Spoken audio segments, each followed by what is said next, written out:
Welcome to Smart Start Radio, everybody. This time I get to do it first. I am host one of two, Sara Robertson. You almost made me spit up my water. That was really rude. I'm joking. I just wasn't expecting that. Well, I think so far we've every time started off by Eming saying, I'm host one of two. And I'm like, oh, that's so cute. But now I get to say, bravo. I didn't see that coming. That was really good. And I'm host two of two, Eming Piansay. Okay, we are, all jokes aside, so excited to welcome you back for another episode of Smart Start Radio. This one is super fun, and it's something that I'm personally very passionate about. So I'm really grateful to both of these wonderful professionals who came on to speak today. And that was Kristin Delahunt, who is the Vice President of Destination Services at Discover Atlanta, and Brynn Johnson, who is the Director of Convention and Group Sales at Yakima Valley Tourism. So today we are going to be talking about destinations. And that's such a fun topic for meeting planners. I mean, like half the reason you're in this industry, probably, I'm making an assumption here, but it's because you love to travel. You love to go to new places. And we have representatives from two very different, but both kind of undeservingly underrated. So we have Atlanta, which is this huge metropolitan city in the heart of the South. And then we have Yakima Valley, which is this beautiful rural landscape with like that homey small town culture, but like they have so much, as Brynn will go on to tell you, in terms of F&B and entertainment and service in Washington State. So super excited for this topic. We're going to talk about how you can best utilize the resources that you have at your disposal, why it's important to be working with CVBs and DMOs from the get-go, and just establishing those relationships that are going to fuel your career, your success, and the success of everyone around you. Welcome back to Smart Start Radio, everybody. We are so excited to have you here listening to us today. And we are also so excited to have two amazing CVB representatives here with us today to talk about all the amazing work that they do. And, you know, if you're a planner, you probably are familiar with what they do, but the immense amount of work that they do on the back end to make your meetings come together so beautifully and bring a destination to life when you hold your meetings in said destinations is just unreal. So we are going to really dig into that today. So we have Brynn Johnson here from Yakima Valley Tourism, as well as Kristin Delahunt from Discover Atlanta. And these are just two amazing women who are so successful in what they do.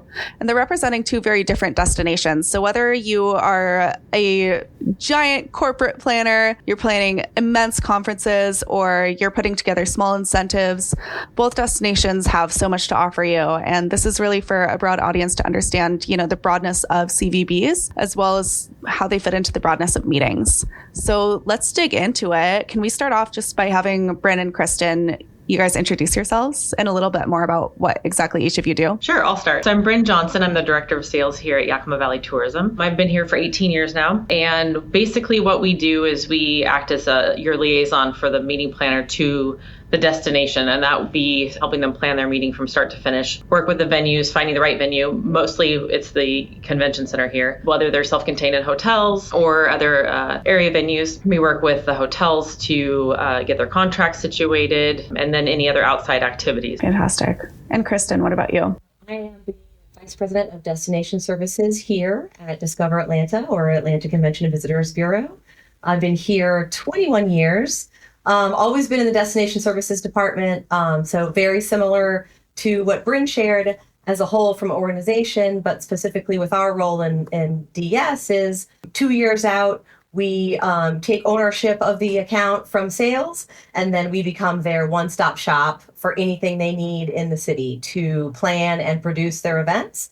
And we also do a lot of destination promotion to get the attendees excited to come.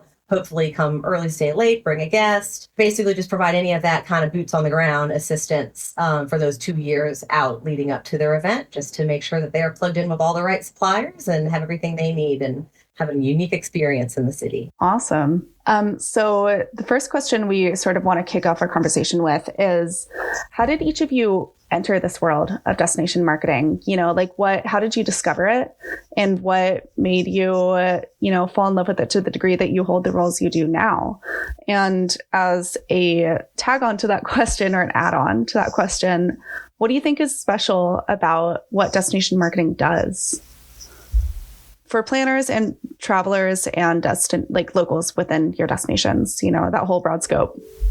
I actually completely changed careers. I was a high school history teacher. Well, actually, high school history was my goal. I ended up teaching elementary school because there were no high school history jobs available at the time after I got my degree in college. And I coached softball. And then because it was hard to find the right fit for me, I decided maybe there's a different avenue for me, and stumbled upon a kind of entry-level sales position with Yakima Valley Tourism in 2006 through a friend in the wine industry. So I kind of got my foot in the door that way, and I've just kind of worked my way up to director of sales. A lot of people don't really understand what we do. I feel like even some friends of mine probably couldn't tell you exactly what I do. And I really think that one of the important can probably relate. Yeah, I think that one of the things that we do that's important is, we're constantly bringing in tourism to the valley, whether it be sports, because we do have our sports commission, whether it be conferences, other types of meetings. By doing that, we are contributing to the local economy. And I think that that's really important, especially when economies are ebbing and flowing all the time. So it's something that we continue to see grow. And I think that's really important. Yeah, just feeling like you're some small part of the city's growth or their success. Exposing visitors to all of the great things that people don't know about your destination is always very rewarding. And also just, that you're constantly learning, you're constantly growing. There's an association for everything. Yes, so, you're not wrong about that. You're not wrong. About a lot of industries. But it keeps it fresh and keeps it kind of interesting, always working with new people and creating new programs with them. So that's super rewarding.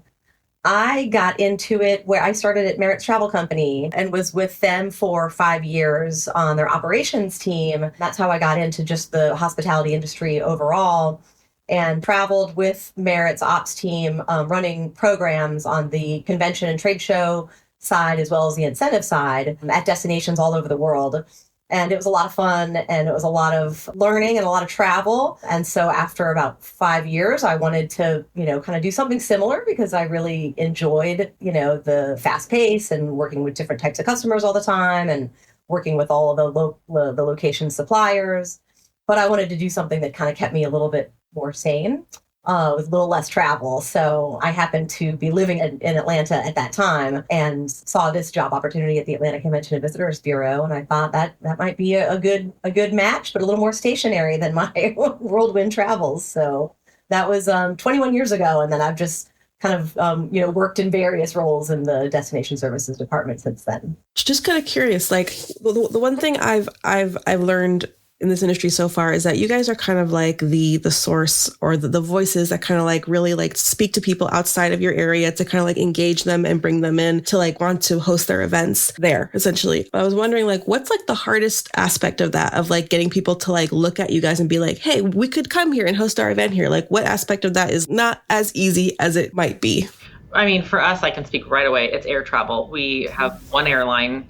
We're a city of 100,000 people, a county of 250,000 people, and our DMO represents 10 other municipalities along the way for over about a 70 to 80 mile stretch. And so we are very diverse and unique that way, and we're centrally located in the state, but we only have this one airline with very limited amount of in and out flights. So that makes it hard, but we are a drive market. So when that does become a little bit of a hurdle, then I just kindly remind a lot of these groups that, we are a 2-hour drive from everywhere in the state for the most part. So we are very accessible. For our team sometimes would be, I guess a lot of people, still have not been to Atlanta and they don't really know what to expect. So, and some competitors have some very obvious icons, right? Like the mouse, down south, or, New York or San Francisco. There's definite things you think of in some of these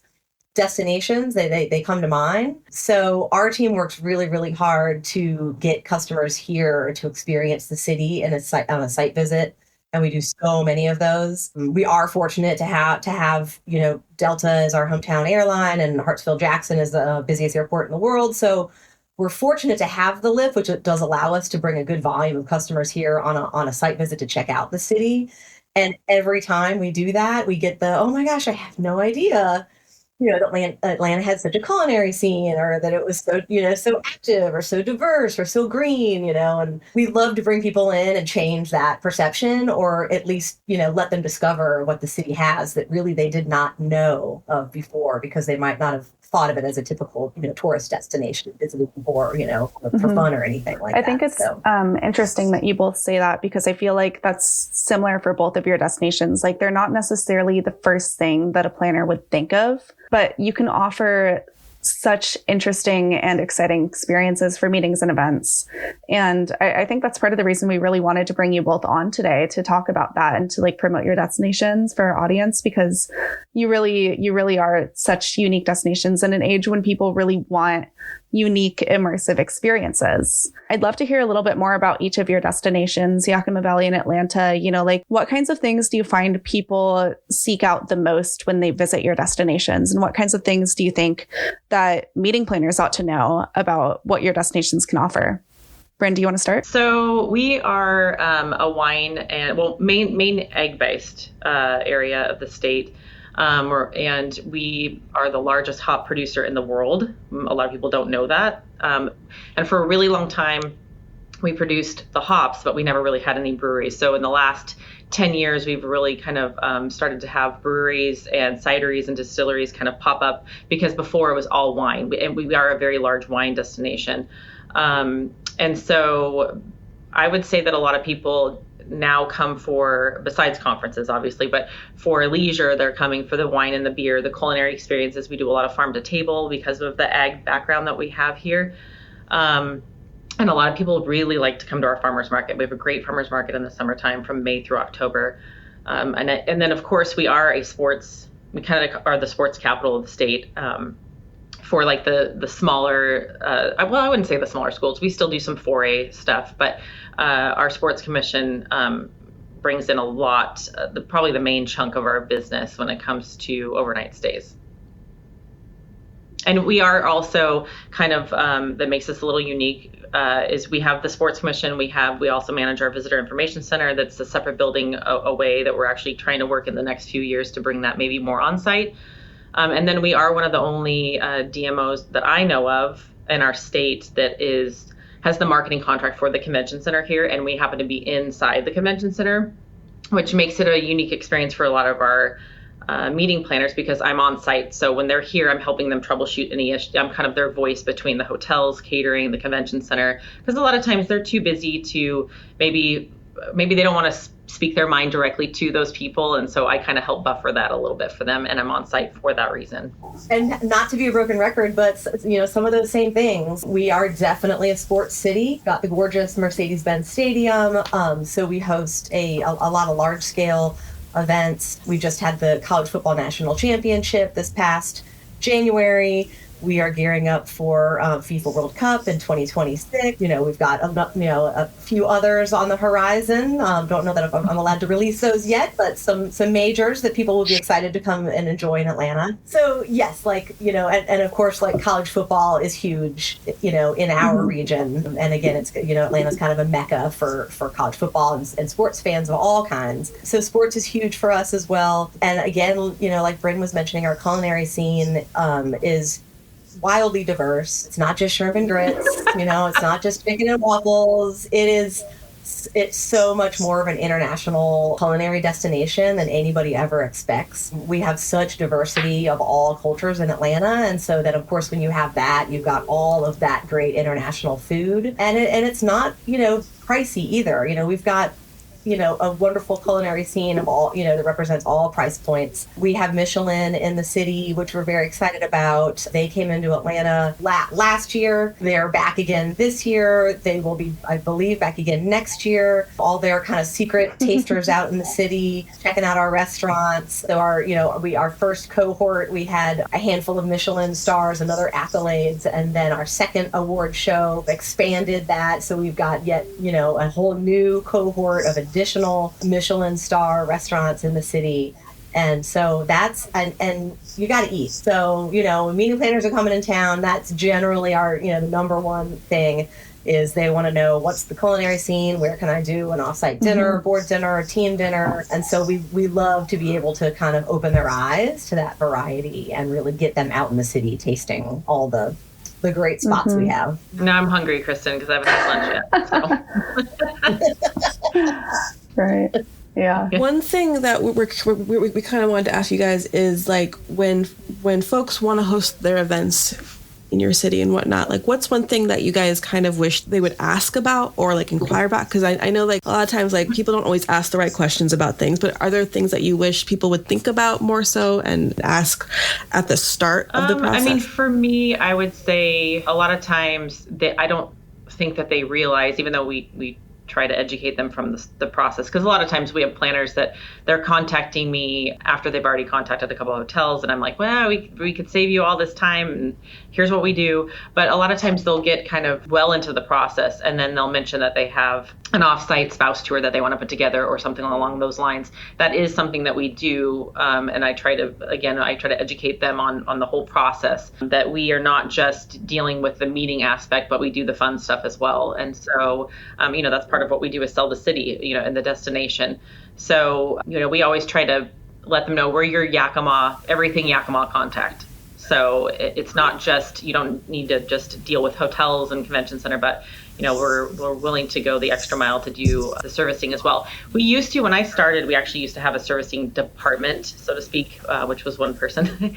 And we've kind of just absorbed that. So we are that one-stop shop for them, where we're doing from the start to the finish and being on site with them. So it is it's interesting to see the process from behind the scenes in all aspects. So the sooner that they reach out, the better, and the more that you can do for them. Yeah, absolutely. It just allows me more time to, let them know our capabilities, whether that be finding they want a discount at some of the downtown hotels within walking distance, or they want to put together a brewery tour, or a dinner in the hop field, or something unique that's unique to our area. Yeah, definitely. Again, Brynn's hitting the nail on whatever the saying is, nail on the head. Like we always say, engage with us early, because you don't know what you don't know. It amazes me that how many planners still don't realize the full scope of resources that a DMO can provide and make their lives so much easier. It's we always kind of joke with them too, like it's free. Yes. We're giving you free stuff, free labor. So come to us from the very start and let our team, whether it's on the sales side or into the services side, like let us understand what your needs are and help pull the pieces together on your behalf. We're the destination expert, so don't try to tell the story or sell the city, on your own. Come to us. We already have all of that. We make it easy for you, to plug and play whatever is going to pique your attendees' interest about that particular destination. We already have all the content, the photos, the videos. So rely on us when you're trying to, promote the destination in tandem with promoting your meeting. I would also say, oftentimes, our convention centers downtown and our major, convention hotels are downtown. And we have a lot of great attractions that serve as, special event venues downtown, and a lot of restaurants. But there are other very cool, unique parts of the city. So while they might come in, right away and say, well, we want to do something that's walking distance to the convention center. And we have great spots in walking distance, but I always try to encourage them, like, allow us to push you a little bit outside of there, and to the neighborhoods, that are close by, and to the more, kind of local spots, because that's where you can find some really, truly unique city experiences that I think your attendees are going to appreciate, even if they had to take an Uber or get on a bus. So trying to get them out of that, we want everything to just be walking. That's one thing that I always hope that they will come to me, with an open mind, with the kind of scope of where they're looking to place certain events around the city. I love that. And like a tangent. I hope that answered the question. Totally. I love that. And I think I really like what you said about it's free.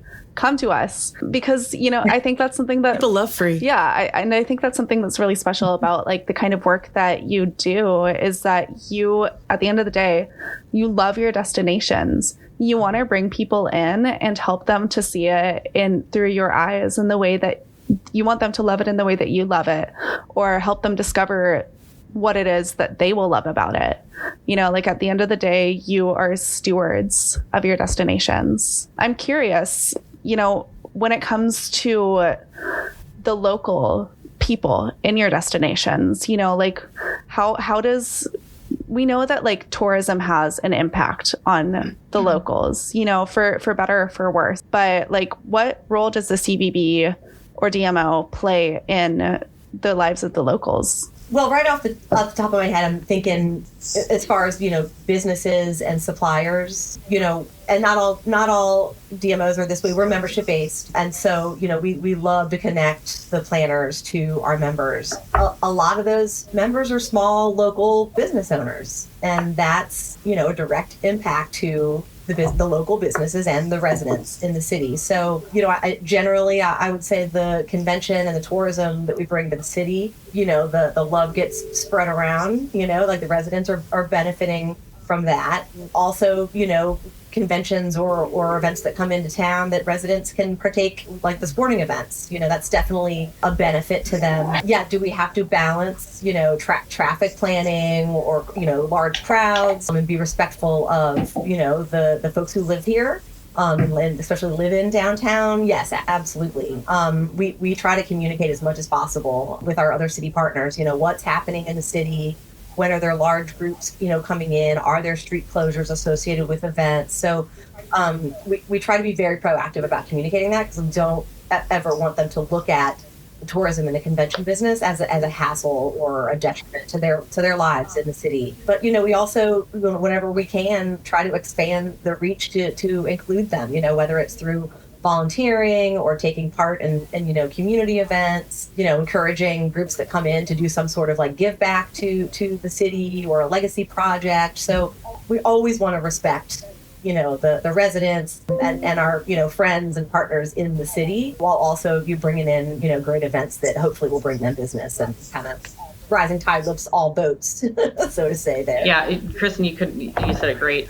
You know, to add to that, we have a directory of conventions that we give out to our members, so they have an idea ahead of time of what's coming to town, and then when it's going to be concentrated more in the downtown area, we send out kind of a press release and a reminder to let you know, like the hotels and the restaurants, to let you know you're going to be busy this weekend. And as a resident myself, I always know when to stay away from the downtown, just because of like sporting events. When the sporting events come to town, you're going to be waiting to you know, go to dinner if you're downtown. So just having that available to the local businesses and members of our tourism, our DMO, is definitely helpful to them, because they know how to staff properly, so they can provide that really great experience to the visitor. Yeah, I'd love to talk a little bit more about what's going on in each of your destinations right now. I know Atlanta has some exciting stuff coming up. I'll have an article coming out on that very soon, actually. And Brynn as well in Yakima Valley, you know, like for both of you, what are some things that are coming up that you can't share right now that you're excited about and that you think that meeting planners and our audience are going to want to know about? I mean, personally for us, I think the spring and summer is my favorite time of year, because we have 300 days of sunshine here. So we do a lot of outdoor concerts. We do downtown summer nights in the summer where they shut off one of the streets, and there's vendors and wineries and breweries, and there's always a band. We also have a lot of the wineries will put on concerts on the lawn. There just seems to be more going on during that time of year when we have conferences. And honestly, our peak season for conferences is fairly, you know, it's typically April through October, which is also, you know, the prime time as far as weather goes. So, and again, as I previously mentioned, we have our farmers market. So a lot of groups tend to, I don't want to say that they base their conference around what's going on, but they definitely, you know, if they're flexible, they want to see what's going on in that month and that week before we're looking at, you know, securing those dates for them. But, you know, 4 years ago, although it's not new technically anymore, but 4 years ago, our convention center went through an expansion. So it's been interesting, challenging, and fun all at the same to find those groups that they outgrew us before, and now we can host them. So kind of retouching back with those groups and getting them to reconsider Yakima has been a fun challenge. So I will just interject really quickly here to say that, like, very beautifully said, and I think it really demonstrates how full circle it goes, you know, from like meeting planners reaching out to you to how you impact the local community, and like just the full circle, the full life cycle of how these things happen. I think it's just like, it's so neat and beautiful, and you just tie it up with a little bow and you deliver an amazing experience for locals and visitors alike. And I love it. We've got some very exciting developments happening in downtown Atlanta. I think, Sarah, you might already have some stats on some of those, it sounds like. So one that we're super excited and cannot wait to see it all, you know, come to fruition is a development called Centennial Yards. It sits immediately adjacent to the Convention Center campus. So, like, right downtown Atlanta, you've got the Georgia World Congress Center, Mercedes-Benz Stadium, State Farm Arena, the Omni Hotel Atlanta, and the new Hilton Signia, all on the same campus. And then right across from there is where Centennial Yards is going to be. And it's a 50-acre site that currently has been just a parking lot, just asphalt tailgate area, you know, for the arena and the stadium. The developer bought it, and it's a $5 billion investment. They're going to have 500,000 square feet of retail, entertainment venues, concert venues, theaters, several hotels, and residential.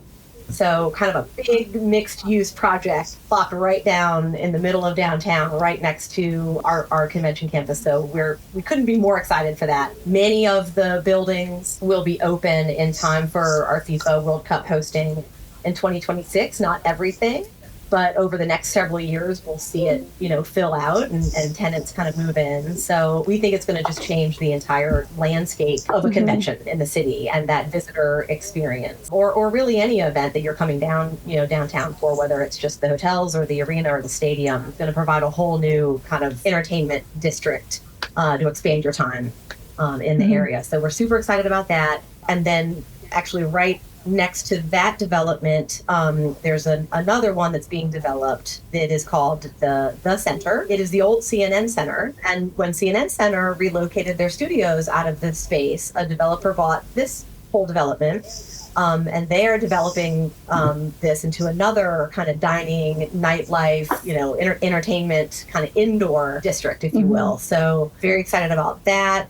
Again, just to add to the offerings for guests coming in to downtown specifically, to have a huge range of new options to enjoy while they're in the city. And then the third kind of new development is just a couple blocks south of there in our most historic district, and it's now named South Downtown, but it really was the original part of downtown. So it has beautiful architecture, the oldest part of the city, and what South Downtown is doing is creating another entertainment / like tech entrepreneur hub in this several block space, but they're keeping the buildings and maintaining the integrity of the architecture. So it feels, it still keeps that historic vibe and is very walkable, and will have a bunch of, you know, restaurants and entertainment outlets and retail as well in that space. So we are hoping that people that come to Atlanta in the next several years, when they see these developments come to life, have a completely new experience that they will not have expected at all if they've been here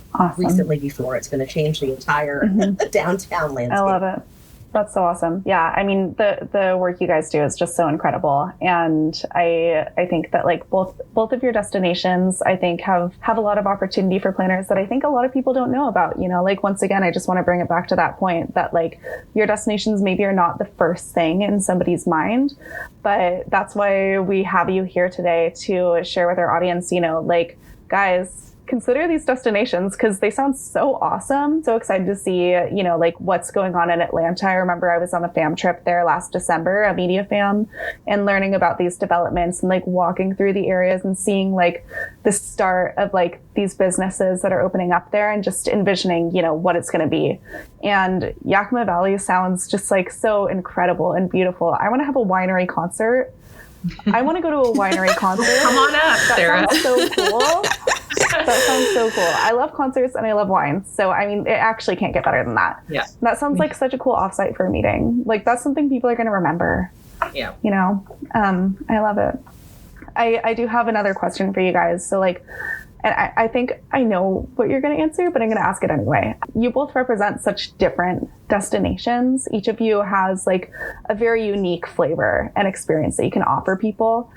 And do you think that that makes your work different? Or do you think that the kind of work you do is a lot more similar than different? I looked at that question over and over, and I was like, obviously we're completely different, extremely different destinations. But I think at the foundation level, what Kristin and I both do are very, very similar. But just the overall experience is going to be, maybe that's where we're a lot different. We're kind of more of your small town feel, with different experiences that, because of the ag base, that people can go do things out in a hop farm or out in a winery or vineyard, where they might not be able to do that in a bigger city. But Kristin, I'm not trying to speak for you because you'll have plenty to say, I'm sure, but because you're the expert of Atlanta. But, with being a big city, a tier 1 city, you guys have, way more at your fingertips to offer as far as, from A to Z for options. Yeah, that's a good point. I would agree, at the core, we want to be that destination resource. We want to work with you kind of hand in hand to build whatever experience you're looking for in the city. And then it's really just about, what the city offers and what is, unique about that city. I think about,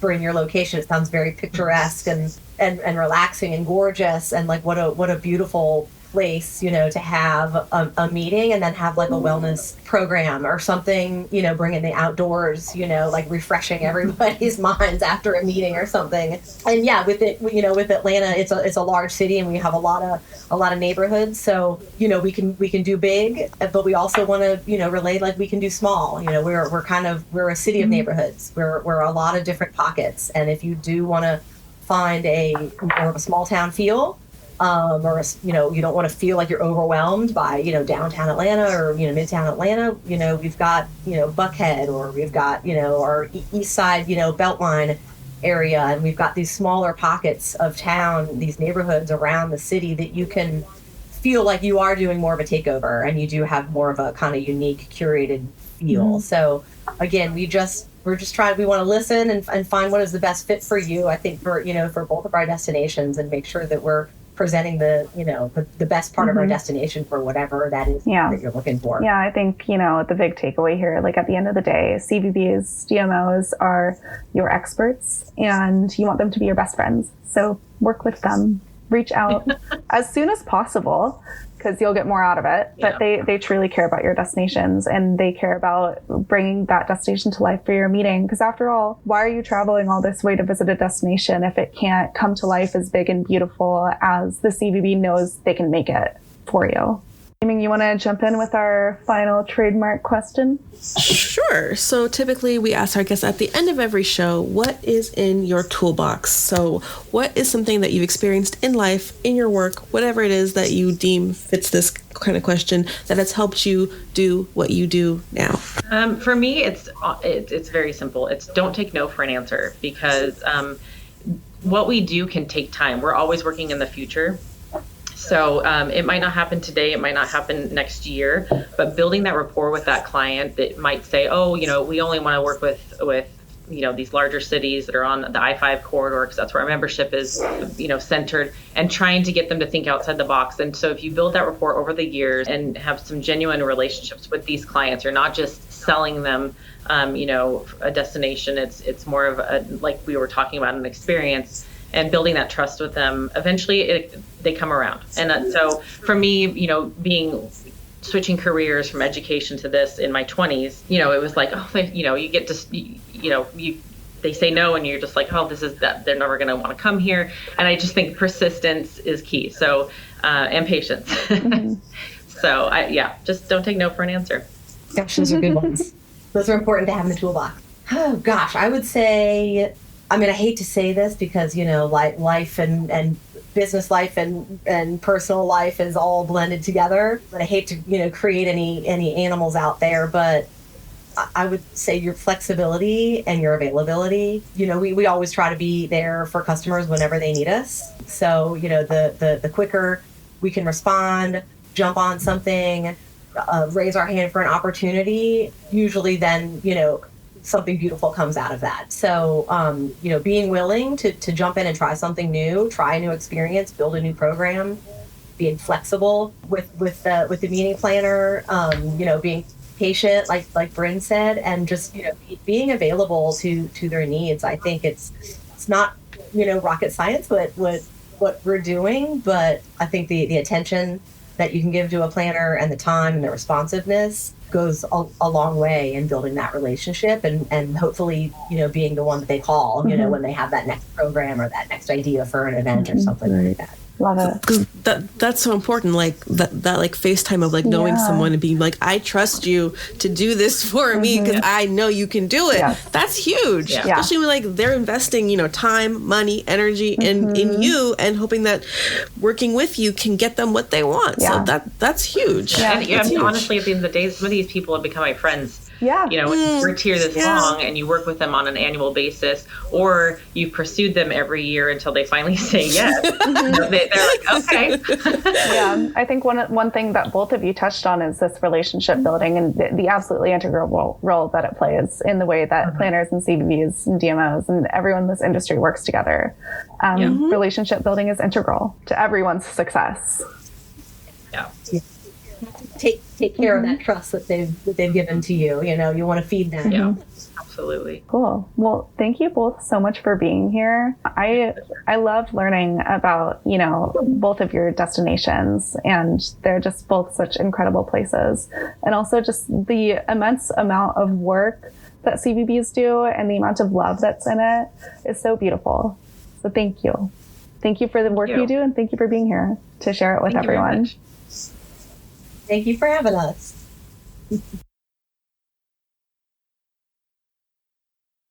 So having fun, Sara. Thank you for finding those people. One interesting thing that I always think for us is really cool is that when we go on like fam trips and stuff such, and we go to like locations that we've probably personally never been to, and we get to see whole new sides of areas that we never thought like had these things. And I think they talked about a lot of things that I wasn't aware of that existed in their areas. So I'm like, this is actually like really cool. Like, it's really great to have a resource for planners who can like, there's a place I can call. I can say exactly what they can offer me and how that fits my vision of what I want to do for my event. Yes. So it's a great resource. Yeah, and everyone it really is. Yeah. It really is. If you don't work with the CVB, you are missing out on opportunities. And like they're there to help you. And like the thing about the CVB professionals that I've met and worked with is like everyone just loves their destinations so much. Like these are truly passionate people and they just want to show you, like they want to welcome you into their destination and be like, look at this and look at that. Isn't it awesome? And they're just like the most wonderful people to work with. So it's really lovely. And I think one of the other things that I'm really excited about for this episode is just like, I want to drive home the topic of community impact and like the impact that tourism makes on local communities, because like those dollars that you spend to bring your meeting and the dollars that your attendees spend, you know, going out to dinner or like just experiencing the destination, buying a souvenir, that money goes back into amplifying people's ability to like live a great life in this destination. And like you're truly being part of a human community through travel, not just economically, but like emotionally too. So yeah, it's really you're going special. somewhere, you're engaged with that environment and their world, and you become part of that world for a short amount of time. It's good to have a resource to kind of like guide you through that, because there are often things that you don't, maybe there's cultural things that you aren't aware of, and they can kind of keep you on the right path to success in that respect. Thank you so much for listening, and remember, you belong here and wherever you choose to go.